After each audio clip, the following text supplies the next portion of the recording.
শিক্ষক বা ফাংশন থেকে এরকম অনেক কোশ্চেন কিন্তু আমাদের সামনে এসে থাকে। আর এমন কোশ্চেন আমরা কিভাবে অ্যান্সার করব একটু দেখে নিই।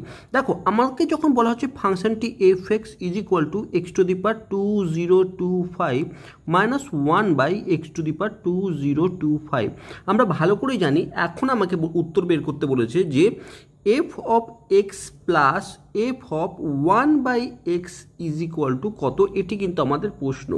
এখন আমি যদি এফ অফ 1/x এর মান যদি বের করতে পারি সেটি কি হবে?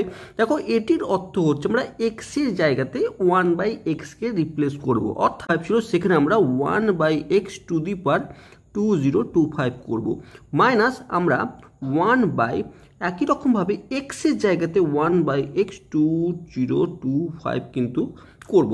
আমরা স্বাভাবিকভাবে সূচকীয় নিয়ম অনুসারে 1/2025 মানে 1ই হয়, তাহলে এখানে আমরা 1/x⁻2025 চলে আসবে এবং পরে এটিকেই আমরা লিখতে পারি 1/x⁻2025। এরপরে আমরা খুব সুন্দরভাবে যদি এটি সাজিয়ে নিই তাহলে 2025 মাইনাস x⁻2025 ঠিক এই আকারে আসবে। এখন F of x plus f of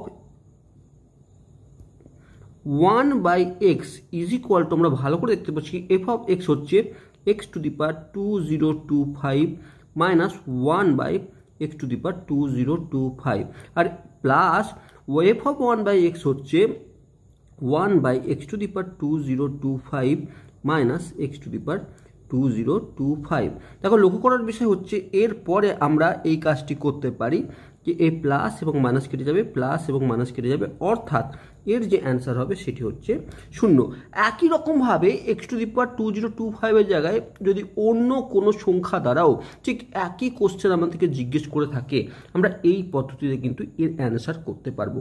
যদি ভিডিওটি ভালো লেগে থাকে তাহলে অবশ্যই চ্যানেলটিকে সাবস্ক্রাইব করে দিও।